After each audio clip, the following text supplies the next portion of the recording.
Bonjour à tous, ici Mickaël et aujourd'hui c'est le jour numéro 10 du défi portugais.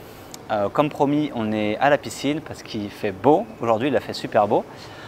Et en fait cet épisode, je vais faire le bilan après 10 jours de défi. Allez, c'est parti.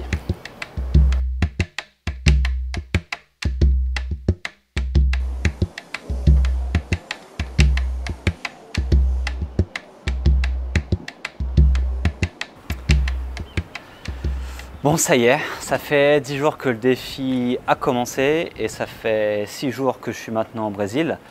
Donc voilà, moi j'aime bien cet endroit ici, c'est plutôt cool. C'est tranquille, il n'y a pas grand monde. Il y a la piscine et il n'y a pas trop de bruit, donc j'espère que ce micro marche toujours aussi bien. Du coup, le défi que je m'étais lancé, apprendre le portugais en 3 mois. Comme je vous l'ai dit, c'était un objectif ambitieux, c'est un objectif ambitieux, mais que je pense réalisable. Et plus je passe du temps à apprendre le portugais, plus je pense que ça va être réalisable. Pourquoi ? Parce qu'en étant sur place, en fait, tous les jours, je vais pouvoir pratiquer avec les Brésiliens. Donc du coup, ça va quand même pas mal aider. Donc il y a un mec qui fait de l'exercice à côté de la piscine qui me fait assez rire. C'est pour ça que... bon, anyway, passons. Donc du coup, voilà, pour le moment, j'ai pas mal de mal, je vais vous l'avouer. Compréhension orale très compliquée.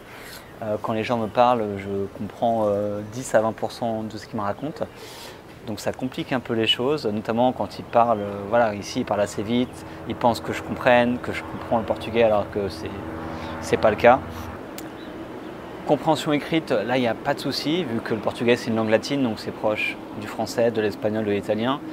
Prenez un texte italien, vous allez voir que vous allez comprendre 80% des mots et vous allez comprendre le sens. Donc là, compréhension écrite c'est bon, m'exprimer en portugais c'est une autre histoire. J'arrive à faire des phrases basiques, donc avoir une discussion très basique avec les personnes. Donc c'est un bon début, au bout de quelques jours ici que j'arrive à faire ça. Donc voilà, c'est encourageant. J'essaye de passer un maximum de temps avec les Brésiliens pour pouvoir pratiquer. Donc là, comme j'expliquais, on va être dans le début de la deuxième phase d'apprentissage, donc phase où je vais vraiment étudier beaucoup plus, que ce soit la conjugaison. Il y a le mec qui rentre dans la piscine, il est vraiment très drôle. Je disais étudier vraiment la conjugaison, la grammaire pour voir vraiment comment cette langue fonctionne et toutes les différences qu'il y a avec l'espagnol par exemple. Et puis voilà, hein, je vais étudier, je vais pratiquer, je vais lire beaucoup plus, je vais écouter beaucoup plus et puis ça va rentrer, il n'y a pas de problème. Actuellement, ma situation personnelle, donc je suis posé à João Pessoa, donc comme je vous l'ai montré, je suis installé dans un appart là, pendant un mois. Donc je vais rester ici pendant un mois, je pense que je vais voyager un petit peu durant ce mois, notamment les week-ends. Pas mal de gens aiment bien un peu bouger les week-ends dans les villes environnantes. Et il fait de la nage attachée, c'est assez étrange. Donc voilà, les week-ends je vais un peu bouger et aller visiter un petit peu les environs. Et puis voilà, je m'attendais pas qu'il fasse ça le gars. Donc voilà, demain j'ai une copine de Couchsurfing, Victoria, qui va venir faire une vidéo et qui va nous apprendre quelques mots de portugais. Donc on se retrouve demain.